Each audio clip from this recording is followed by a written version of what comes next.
இன்று நாம் பார்க்கும் குறள் 137. ஒழுக்கத்தின் எய்துவர் மேன்மை இழுக்கத்தின் எய்துவர் எய்தா பழி. சாலமன் பாபயா உரை.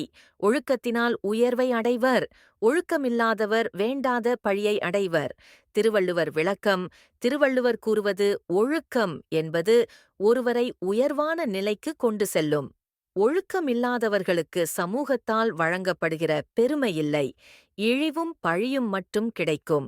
அதனால் உயர்வு தரும் ஒழுக்கத்தை விடாமல் பற்றிக்கொள்ளும் பழக்கத்தை வளர்த்து வாழ வேண்டும்.